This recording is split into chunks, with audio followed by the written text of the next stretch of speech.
What's up, everybody? Peter X. Coffer here, back for another episode of All Things Music. So today, looking at the transition from funk to hip hop. Interesting,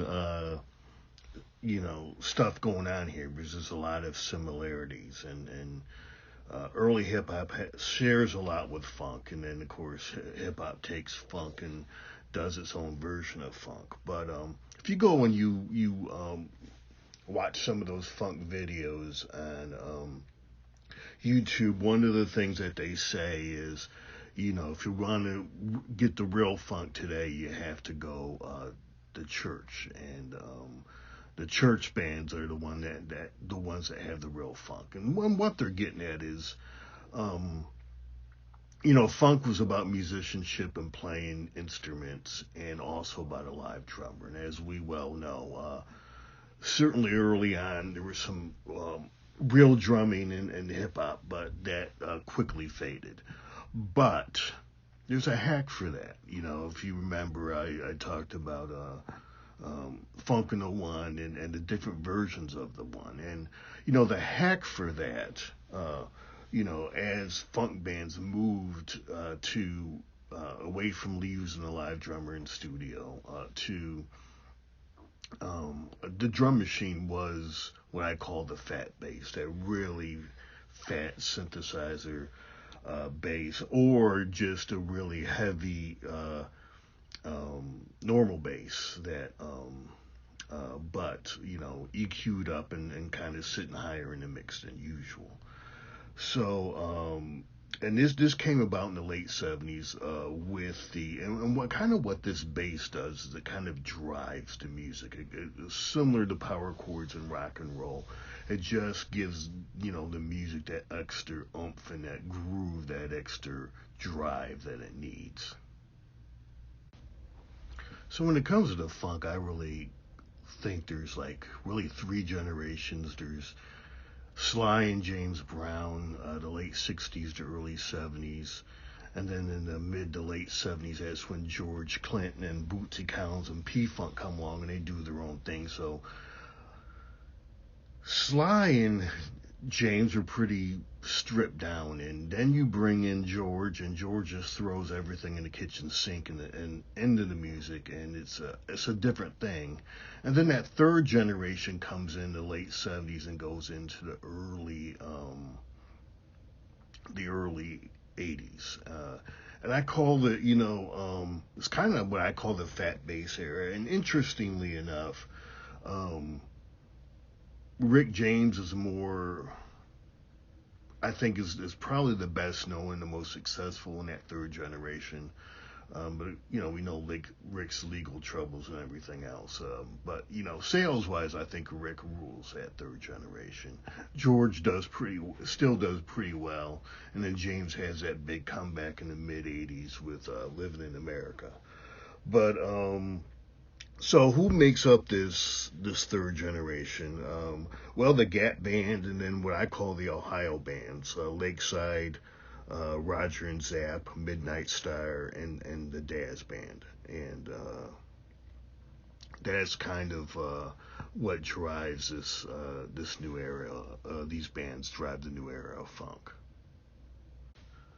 So it's interesting, I lived in Columbus, Ohio during this period in the late 70s, and so I was surrounded because literally, Ohio, Dayton, and to a lesser extent Cincinnati is kind of like the epicenter of this third generation of funk. And so I guess by osmosis kind of, absorb that fat bass because it's still prevalent in my music. And sometimes people are like, man, you really like that fat bass in your music. I'm like, yep, I guess I'm that's that Ohio kid in me. But so most of that fat bass, a lot of that came out of the synthesizers. I was saying earlier, the Roland SH-101 and the Mini Moog. And of course, Flashlight is famous for being the first song to really use synthesizer bass in it. But by the late 70s, all these funk bands are doing it. And what's significant is this funk bass is very prevalent in early hip hop as well, and it's still prevalent. But we'll trace that history in a minute. So when I'm talking fat bass, what am I talking about? Zapp, more bounce to the ounce. I can make you dance. Heartbreaker, Lakeside, Fantastic Voyage. Of course, Coolio did that, and it was a smash using that fat bass. Raid, Turn the Music Up. Midnight Star. So Zapp and Lakeside are out of date. Midnight Star to Cincinnati. No Parking on the Dance Floor. Electricity. Freakazoid. I mean, go listen to that bass on Freakazoid. Come on now. The Dazz Band out of Cleveland. Joystick. Keep It Live. Let It Whip. And then the Gap Band. Oops Upside Your Head. You Dropped a Bomb on Me and Party Train. All those songs either have that synth fat bass or they really EQ the natural bass and really bring it up in the mix. And so that, so I call this the fat bass era. And again, the fat bass kind of makes up. I mean, if you take the fat bass out and drum machine funk music is kind of, it just lacks something without that bass. You need something, you need that swing. You need something driving. And in the past was the drummers and the horns. A lot of the bands were starting to take the horns out and use synth horns, a la Prince, and the Minneapolis Sound. So it was really up to these, the synthesized bass. And another group who really, really, really just took the fat bass and ran was Trouble Funk and Go-Go. I mean, go listen to their live from Saturday Night Live album, that live, and that's fat bass all over the place, and that stuff is still, they kind of took the whole fat bass, synth bass, and perfected it, but they also have a very good bass player in the band, so they mix that fat bass in with that, with the Larry Graham Bootsy kind of bass from the live bass player in the band. So Trouble Funk, amazing group. Go-Go is funk, but I have to say this disclaimer: Go-Go kind of bubbled up and formed alongside funk. So they're cousins, but you got to give Go-Go, because Go-Go is its own scene, its own thing. It has a different beat, but Go-Go, I still consider it funk, but you got to give it its own timeline in its own space, so to speak, because both funk and Go-Go kind of started in the mid '60s. So what was the bridge from hip hop, or from funk to hip hop? I think it was the message. I mean, the message has that really slamming fat bass that was prevalent in the late '70s, and but it brought in hip hop. The things that was come to define hip hop, and certainly by the late '80s, the gritty, grimy, the poverty, blight, neglect. The lure of the crime and game life, the draw of the street life, and the stress of black oppression. I mean, this is stuff that, certainly P-Funk dealt with in various ways throughout their career. I mean, in the Funkadelic and the psychedelic era of Funkadelic, there was a lot of anger. You and My Folks, some of the other early P-Funk songs as well. Slipping my mind, because I'm kind of riffing right now, but You Got a Thing, stuff like that. And so then if you listen to Bop Gun and Dangerous Species, I mean, they're using humor, but they're dealing with a lot of the same stuff that the message and later some of the gangster rappers would be dealing with too. And then you have the sort of off of the Aqua Boogie album, you got Deep, and it's sort of the I don't know, the disillusionment with elected politicians and elected politics in the late 70s, because it got a little bleak there in the late 70s. Particularly under President Jimmy Carter. I mean, the 70s was a pretty good decade for blacks when it came to getting stuff passed and getting policies done. And then, by the late 70s, it kind of hit a wall and slowed down. And, this is happening in the late Carter administration. And, of course, Ronald Reagan came in, and, that's when a lot of the things started getting reversed. So Deep Eye Parliament kind of deals with that as well. So, yeah, that's what's going on there.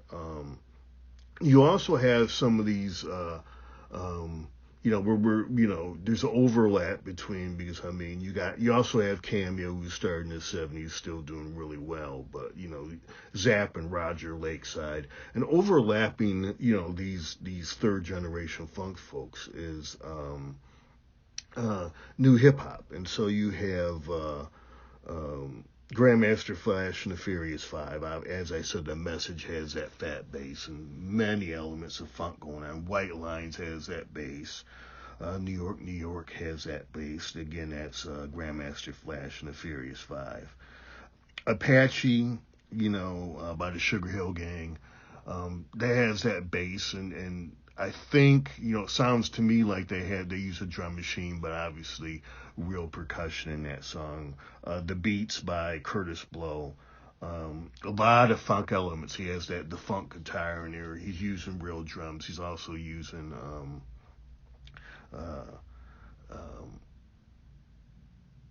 so he's just doing a lot. That's a very funk version of things. And then you have a little later down the road, you start getting into Houdini, 5 Minutes of Funk and Freaks Come Out at Night, Nasty Lady, that's all fat bass. And then, of course, they have a song called Funky Beat. It wasn't a big hit, but it was, kind of an underground hit for them.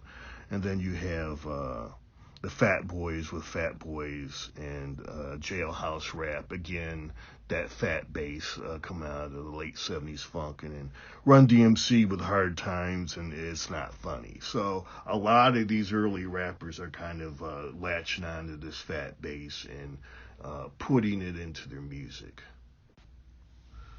So it is kind of interesting how funk over the years, kind of absorbs new technologies and reacts to different changes in the music and still keeps the funk alive.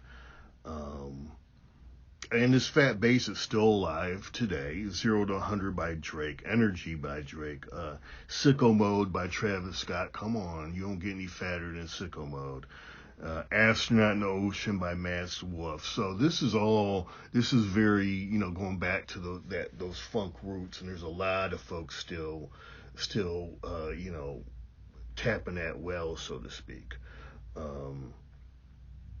As a newer phenomenon, we'll see what comes of this. So I think I mentioned in the earlier episode, last summer I got to see George Clinton and P-Funk on their last tour, which wasn't their last tour, but I'm not complaining because they, supposedly ended in September, but they did some West Coast shows, and they've been doing shows off and on, during 2023. But I'm not complaining because the more P-Funk is out there, the better.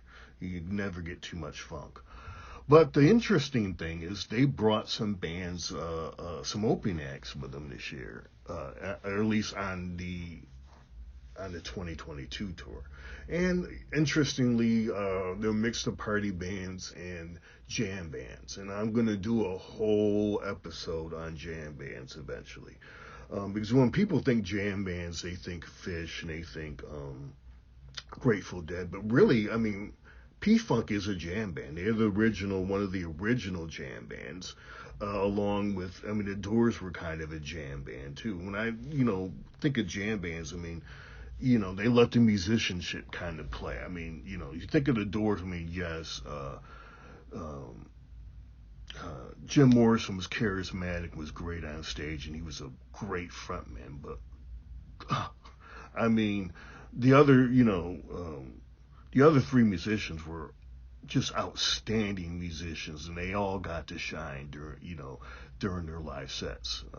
Densmore and Krieger and um, can't believe I can't remember the keyboardist name, because he was one of the best of all time. But again, I'm riffing, so but anyway, so those are the jam bands, and I think kind of what George is trying to do is you know, get people used to seeing P Funk again as a jam band, because he's so charismatic, and he's not going to be able to go forever. But P Funk will live on. A lot of George's grandchildren and his kids are in the band, but some of I just found out recently that some of the other members of the band had their children playing in the band too. So P Funk will live on. It's very interesting. You have, I think this weekend actually, a movie on Neil Bogart, and Neil Bogart was the president of Casablanca Records, and Casablanca had Donna Summer and various acts, but they had Kiss and they had P Funk, and so Parliament, not Funkadelic, Parliament. These Warner Brothers had Funkadelic, but it's interesting because in this huge transition time in music, George is laying the groundwork for P Funk, living on after him, and Kiss has already said they're supposedly doing their last tour as well. And I love Kiss. I'm going to do a branding episode, and I'll do more Kiss stuff as well down the road, just kind of laying the groundwork to get there. But, Gene Simmons and Paul Stanley have said, Kiss will live on without them. Someone else would take on the makeup. But it's interesting, 'cause I'm planning on doing a deep dive into Neil Bogart, that two of Neil Bogart's big acts have a blueprint for immortality, so to speak. But I took a little detour there. But going back to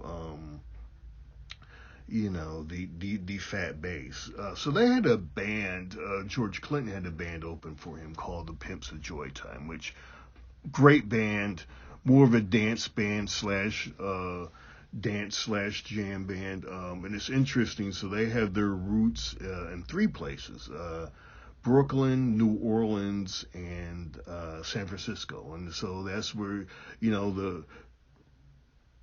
they draw band members from those three locations. But one of the interesting things, I had never heard this before, is that, when they performed, they had a live drummer as well as a drum machine playing, and I thought it was really interesting. I liked how they did that. Not only, they had a live drummer, a percussionist, and a drum machine.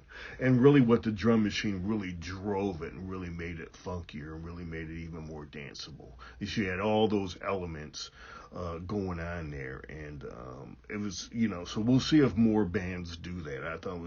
I was like halfway through the set for the Pimps of Joy Time, and I was like, wait a minute. They got a drum machine going in here too, so it's a really good mix, and we'll see how if other bands use that and if that catches on. It'll be kind of difficult now because everybody's so much into bringing a DJ along and using a DJ, and you got to give props to Questlove, for because the Roots never had the DJ, and Questlove is such a good drummer, they didn't need a DJ. And I know Jay-Z did a live album with a real drummer too. I don't know if it was Questlove. It wouldn't surprise me if it was. But it's hard in hip hop to. It's just much easier. It's not just money, but there's just not enough good drummers to go around for hip hop acts to be touring with real drummers. So, but this is for hip hop. If you're a hip hop artist who want to think about using a drummer, then pairing a drummer up with a drum machine is a viable option. So anyway, yeah. So you know, there's an interesting convergence in the early '80s between that third generation of funk. You know, George Clinton still doing his thing under his name. Is no longer P Funk because he doesn't own the rights to those names. But you know, George Clinton. I mean, yes, Atomic Dog was with some seriously fat bass on it. So you have all this going on, and these early rap acts, borrowing the fat bass and then eventually, that kind of marriage between the third generation hip hop and rap, and then we move into the sampling era of hip hop, and that's really kind of when hip hop starts to break away in some ways, but in some ways no, because who are they sampling? For the most part, they're sampling. 80 to 90% of the time, they're sampling funk acts, and then after they uh, other acts and the record companies crack down on like, where's our royalties because you're not paying us for these samples. That's when really rap or and then hip hop kind of go off and you know do their own thing. But the DNA of funk is still heavily entrenched in hip hop, and it always will be. So anyway, hope you enjoyed the show. Springtime is here. Looking forward to getting out and doing some things. Hey, I have 4 albums now, but I got a 5th album coming in a couple of weeks, so look out for that. Um, my music is here on YouTube and on all the streaming services, and I also have 2 science fiction fantasy novels and a novella on Amazon. And I'm also, hey, taking up that drawing again too. So you can see some good album cover art. You might even see some some of my art on some of these thumbnails coming up. But anyway, about to hit the road here. Thanks for coming through, and talk to you soon. Bye.